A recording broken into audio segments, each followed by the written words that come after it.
great to see so many of you here toward the end of the conference. So before we get started, can you all raise your hands if you're currently managing some sort of data pipeline? Should be pretty much everybody, right? Taking some data, doing some processing, moving it to somewhere else. So of that subset, how many of you are using some sort of framework to structure or manage your data pipelines?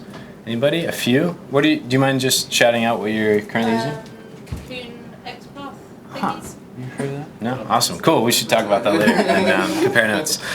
Great. So just to give you a little bit of context, Stuart and I work for a startup called Growth Intelligence. And so at Growth Intelligence, we use predictive modeling to help generate high-quality leads for our customers. And we're basically trying to help our customers answer the question, where should I focus my outbound sales and marketing efforts so that I can yield the highest possible ROI? And so how we do that, we track all of the companies in the UK using a variety of different data sources. We look at sales data for our customers, so a historical dump of their CRM, positive and negative examples of companies that they've been successful selling to and companies they haven't been successful selling to. And then we use that data to build a predictive model to predict basically which leads are going to convert for our customers. So it's safe to say that we work with a fair amount of data, not a ton, but quite a bit, and it comes from a lot of different sources. And so we have data pipelines for taking in new data to keep our set of data current. We do analytics on our existing data, and we build models using that data. And we do processing and transformation on our existing data to do things like indexing a subset of it into Elasticsearch, which powers our API. And so, as you all know, the more data that you deal with, things can get sort of messy very, very fast. And all the code that you write to maintain that data becomes sort of a burden to maintain. And so, in the past, we used to deal with each data pipeline on sort of an ad hoc individual basis. So we'd add a new data source, and then we'd have a script that would manage sort of importing that, doing some processing on it, normalizing it, putting it into MySQL, and then indexing it into Elasticsearch. And for a while, that worked fine. But as our data set grew, we realized that we were creating script soup, which isn't as tasty as it looks on our slide. So we basically had entire repositories with directories of scripts that had a lot of boilerplate code in them, and it was clearly a case where we needed to do some abstracting and some cleanup. So just to give you a sense of how bad things got, we have some examples here. For example, we would have scripts with bespoke command line interfaces for each pipeline, which is fine once or twice, but if you have to do that for every single data source that you're writing the scripts for, it gets pretty unwieldy. Here's an example of what a script might look like. We have processor-intensive, long-running tasks like loading stuff into data frames and then doing some processing on it and dumping it into MySQL, and they're all stacked up against one another in one big script, which is bad because if one of those fails, there's no easy way to start from where we failed and not have to redo some of the work that already completed successfully. Some other challenges we faced was just keeping our code modular and well-structured, especially when different data pipelines were written by different devs at different times when sort of we'd moved on as a group of engineers from ways that we were previously doing things. We also had varying levels of quality of reporting across our different tasks. So some had really great logging and had error emails integrated, others didn't, and so the list goes on and on and on. But basically it was becoming a mess. And so now that you understand a little bit of the challenge that we were facing, Stuart's going to jump in and we'll swap a few times throughout and just tell you a little bit about how we started to approach solving this problem. Hi everyone. Yeah, so Dylan's given you the introduction. So I guess we kind of realised at this point we had to have some kind of framework to standardise this. And luckily we weren't the only people who'd had this problem. And I'm sure most of you have had this problem as well. But the Spotify team had open sourced a library called Luigi a couple of years ago. So it was mostly written by the guys there, Eric Berhardsen and Elias Frieder. And it's now still maintained by Spotify, by Arash Rouhani.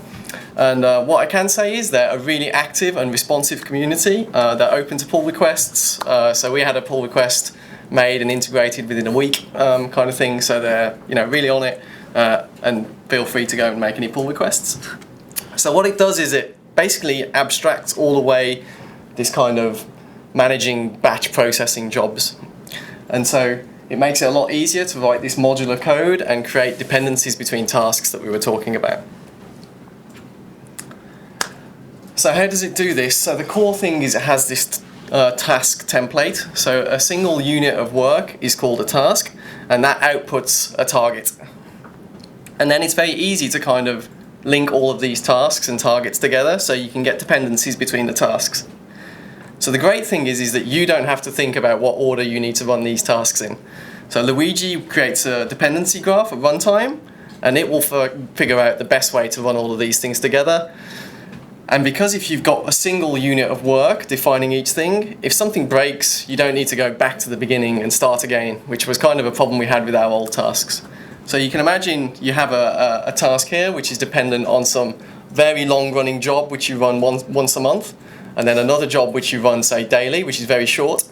We kind of had this problem where we'd end up rerunning the whole pipeline just to update this thing because we needed to do this every day. The great thing about Luigi is it remembers that this thing's already been done, and we can just trigger this and we, run it 10 times quicker than we used to. Other great things, so it comes with a built-in command line interface, so you don't need to worry about writing your passing this parameter, passing that parameter.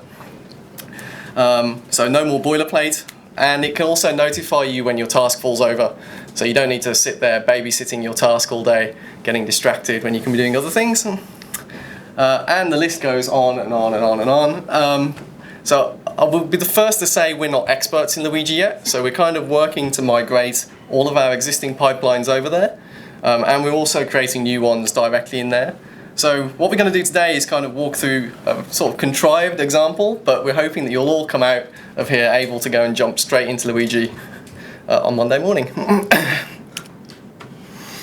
So what are we going to do, kind of Luigi 101, we're going to count the number of companies in the UK. So super simple, but it kind of breaks this down into the kind of way that you have to think about tasks.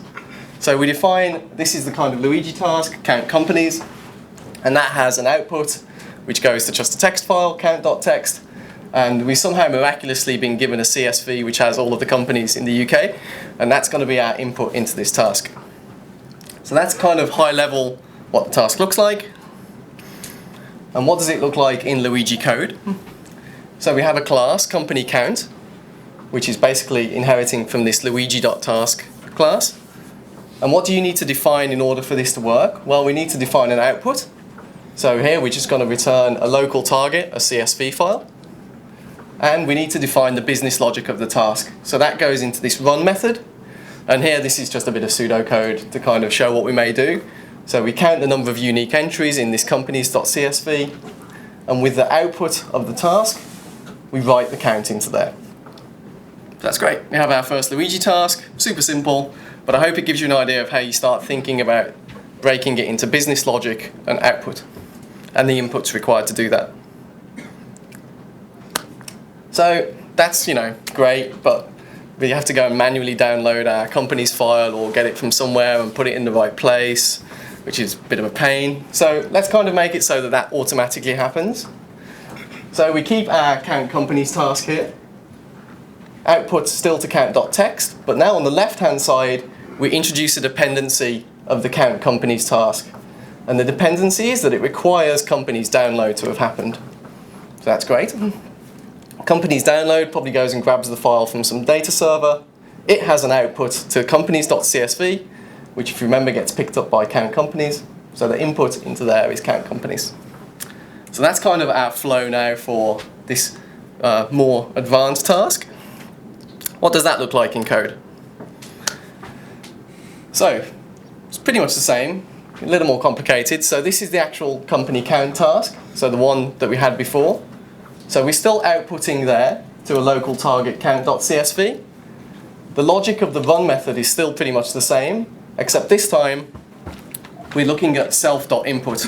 So Luigi picks up where its input should be because it's dependent on this other task. It picks up the output from there automatically. So we don't need to hard code in kind of file paths and so on to be picked up. So that's cool. And how does Luigi know that it has to do the company download? So we have to say requires company download.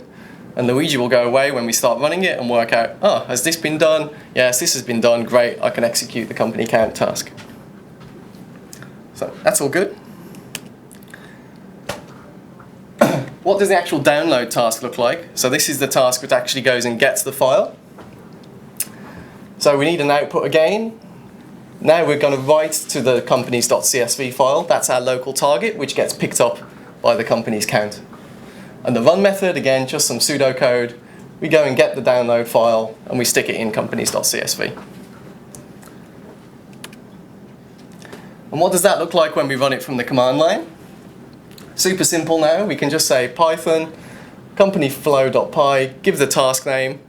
We're going to run this on the local scheduler for now. We're going to talk a bit later about kind of running this in production and what you can get from that. But this is just kind of running locally.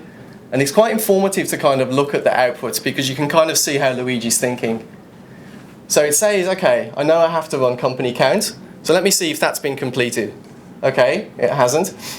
But I also need to run company download because that's also a requirement of that.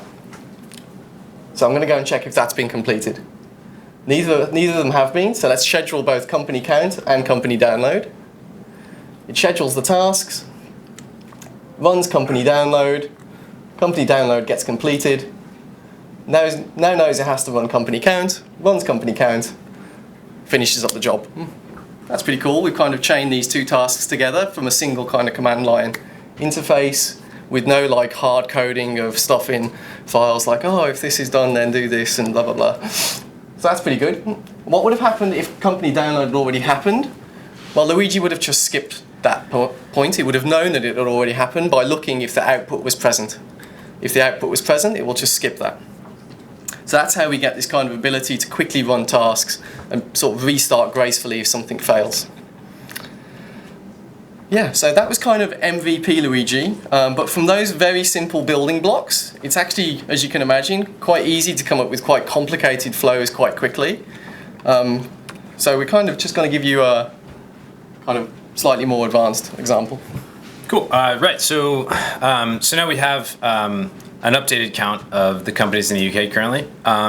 But what if we wanted to get way more awesome and visualize the overall number of companies in the UK and how it's changed over time, maybe in the past year? So we can actually do that pretty easily with our current code, mostly thanks to the fact that Luigi is enforcing us, or is enforcing all of our tasks to be a single unit of work and thus keeping things pretty modular for us.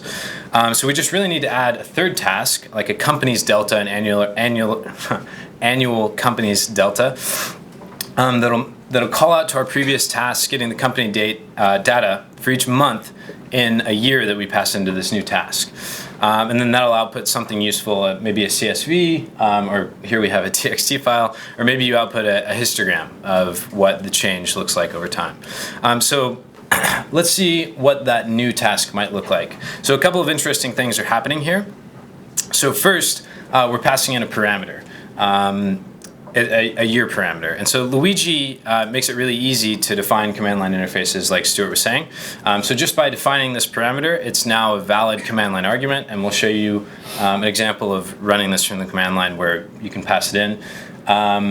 The other thing that's different here is that we're using our requires method is slightly more complicated. In the previous example, we were just returning a single task.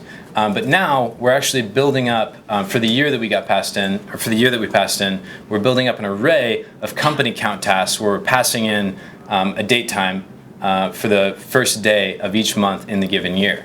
And so we can pass that array of tasks to the requires method and have it return that array of tasks. Yep. And so then Luigi knows that the annual company count delta depends on all of those tasks being completed.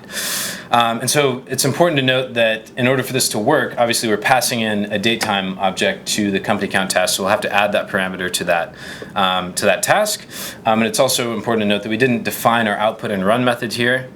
Like I said, you can output whatever you want, a CSV, a histogram, and your run method is whatever processing logic you're going to do to determine the delta. So just quickly to reiterate, we're adding the date parameter to the company count task, and we're not shown, but we're going to add that to the company download task as well. And so now, with just a couple of changes to our code, we can trigger quite a few subtasks with just running one task. And that can be a little bit hard to keep track of. So we're passing in this year parameter, and all of a sudden we're triggering 24 different subtasks that have to run before we can successfully calculate the company annual delta. And so luckily, Stuart made mention of this earlier, when we ran from the command line for the first time using the local scheduler. Luigi comes bundled with a Luigi daemon, which acts as a central scheduler.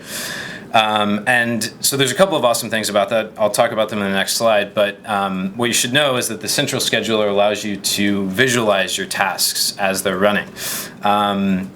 So let me give you an example of that. So at the top there, we've given you an example of how to start the central scheduler. So it's just a Luigi daemon. Luigi D stands for Luigi daemon. We started it in the background. And then we run our task same as before, except we leave off the local scheduler flag. And we add our year parameter, and we just pass that right in, and that's all we have to do. And then while that task is running, we can visit localhost 8082, which is the default. You can also specify a port, and see a visualization of all of your tasks that are running. So you can see we've spawned 24 subtasks, a company count task for each month, and then a company download task for that task. The colors mean, so green is successfully completed, blue is in progress. Hopefully you never see red, but you can guess what that means. Yeah, and so now that you've seen sort of some of the bells and whistles here, we can go into one more example and talk about how Luigi starts to be really nice with integrating with other services and tools like MySQL. So we were able to calculate that annual company delta, which is really nice, but probably not super useful. In reality, in Stuart and I's case, we're going to want to store the data that we're getting into a database so that we can do some ad hoc querying, so that we can use it for model building and things of that nature. So in order to do that, we can define a new task, companies to MySQL, pass in a date, go grab the latest company data for that date, and then store it in a database. So let's look at how we can easily represent that in code. So this probably looks a little bit different to you from the tasks that we've shown you previously.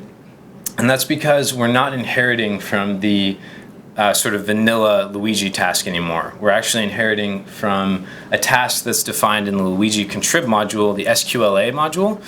And that's just one of many modules in the contrib section, and Stuart's going to talk about that a little bit later with the integrations that are there.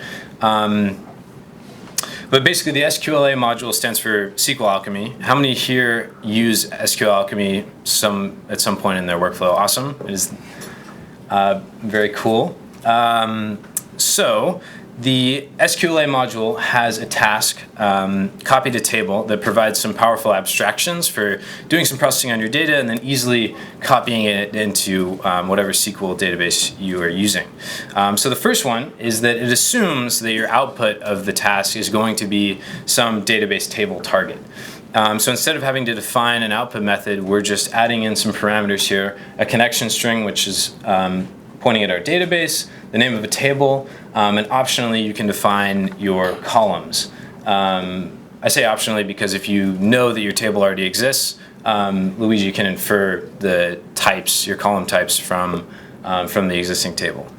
And so the other thing that's different here is instead of defining a run method, we've actually overridden the rows method, which is meant to return a generator of rows that you want to insert into your database. And this is awesome because we can put all of our processing logic inside the rows method and then return a generator of the rows and allow the SQLA module to handle all the faff involved with batch inserting into the database.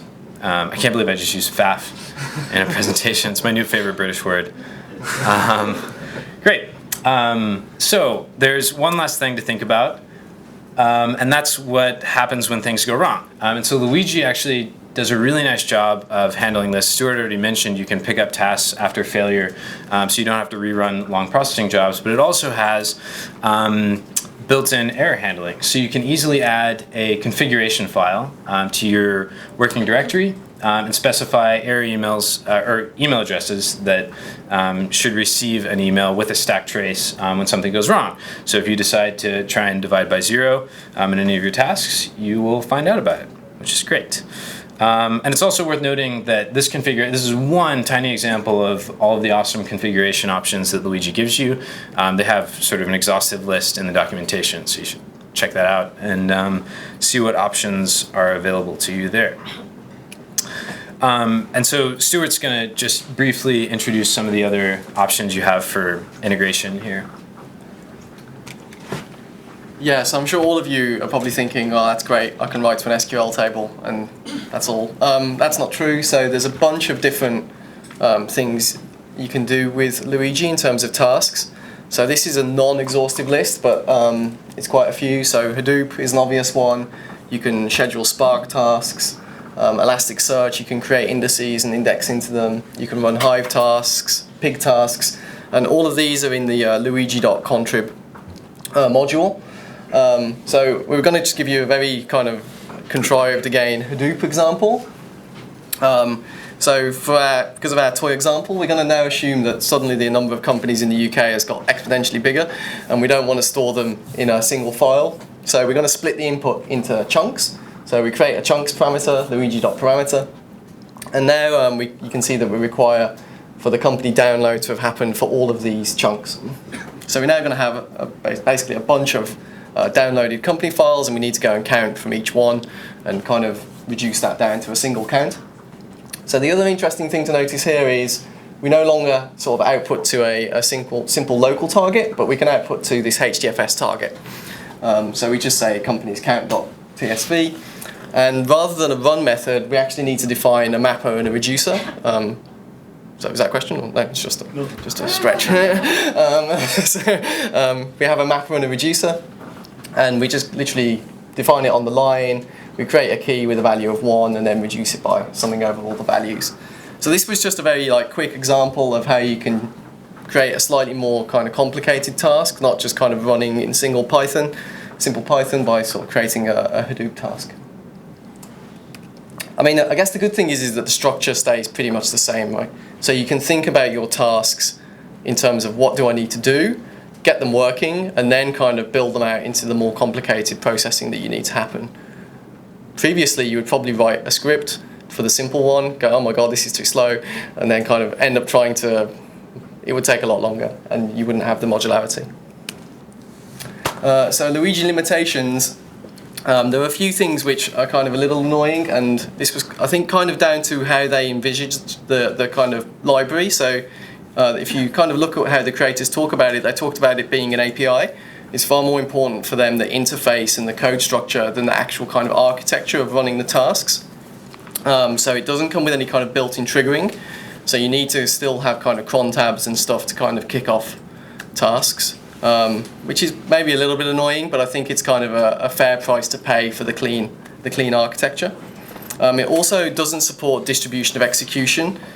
So if you've got kind of thousands of jobs running daily on workers, then that can start to matter because the nodes get overloaded and things kind of slow down and grind to a halt. But hopefully that won't be a blocker for most of you.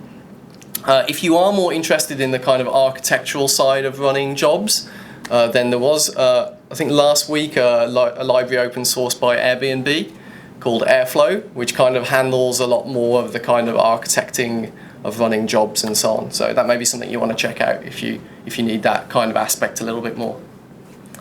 I think it's probably not as fully featured in terms of task definition and dependencies though as Luigi.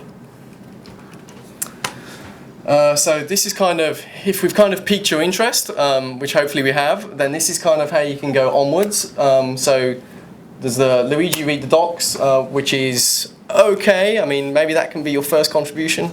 Some more examples, maybe we'll try and do that as well. You can join the mailing list. They're very active, really helpful. The source code is actually super readable, so if you get stuck, just jump into the source code, have a look, and I'm pretty sure you'll figure it out. And as I've said already, the maintainers are really helpful, responsive, yeah, just really good guys. And that's all. So our contact details are there if you want to ping us any questions. And the mandatory, we are hiring, so if you want to come and have a chat to us after, please do. Thanks.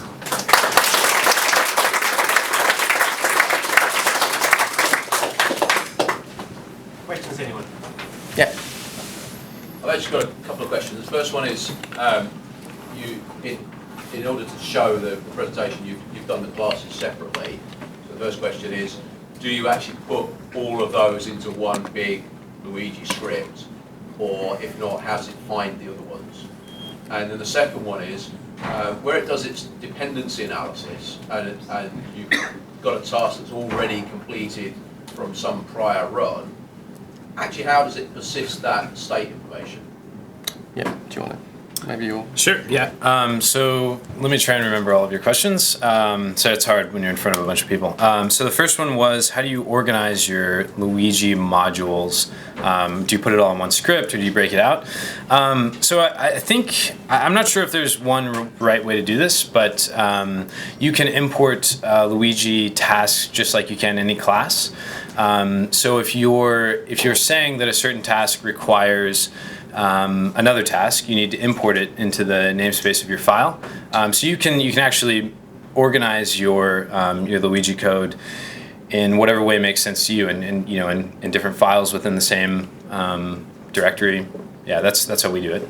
So we have like Luigi download is one class in one directory, and then Luigi processor or something, or Luigi updater, that type of thing. What was your second question? I'm sorry. And the second question was, when you've got a task that's already been completed, where does Luigi, or where and how does Luigi store the Yeah. state? So yeah, that's a good question. So Can you repeat it? yeah. So how does Luigi know that a task has been completed? Basically, is your question. So there's there's a method under the hood, the .exists method, and so it's basically just saying you're defining for every task some sort of output, right? Which is a target object. And that can be a file on disk, a file on a remote server, like an S3, or it can be a table in a database. In the case of it being a file on disk, it's just checking to see if what's been defined in the output method exists, literally if it exists. If it does exist, it's done. So that can lead to some annoying having to sort of clean up after yourself if you do a task and you want to be able to rerun it again, because there's not a lot of intuition there in terms of, is this actually done, or does the file just exist on disk? For tasks like the SQLA example where you're copying the table, they write another table called table updates to the same schema, and that keeps an actual log of the task that it's run. And it just queries that table to check and see if the task combined with any parameters that you passed in already exists as a row in that table. And if it does, then that task is done. If not, it knows it needs to run it. Does that answer your question? I guess one thing to say is you can kind of always overwrite that exists method if you've got your own kind of logic that you want to implement there. Yeah. It is possible to customize that. Cool. Yes. Uh, Sorry. I Yeah. guess two as well, but quick. You mentioned Hadoop. Does it have a similar sort of integration with Spark? That's like a natural Yeah. in particular PySpark. Yeah. Yeah. And you mentioned about scheduling. Sorry. So that question was, is it integrated with Spark? Yes. And you mentioned scheduling and how it doesn't have a scheduler. Do you know if it integrates? With AP scheduler, which is like it's just a single running process that designed like Python scheduler. I don't know off the top of my head. I don't see why it shouldn't, but... Can you repeat the question? Yeah. Can you repeat the name of the scheduler? Perhaps a better phrasing is, if you have a process that can just call a Python method on a regular basis, could you use that as a trigger for Luigi instead of contab? Yeah, so the question was, if you have some sort of tool that can call a Python process externally from your Luigi script, can you use that to trigger these jobs? And the answer is yes, absolutely. You can pretty much use anything yeah. Cool. Any other questions? Yes. Yeah, the example you showed are basically end objective based, so you have your end result and you require, how do you do like complex branching of jobs? Can you build those things? Can you can you give me an example of what you're imagining? If one file does not exist, go to another directory. So you have logic in the pipeline. Yeah. So the question. How do you compose the pipelines? Right. So the question was, how do you compose a more complex pipeline? So are you asking outside of creating the dependency between the tasks? You're actually asking in terms of how the task marks itself as done. So you'd have sort of an alternative output. What Is that you're what you're saying? showing is very linear. Yes. Yep. Usually it's not very linear. So you have Yeah. several dependency in order to get to a state that will create a new task, right?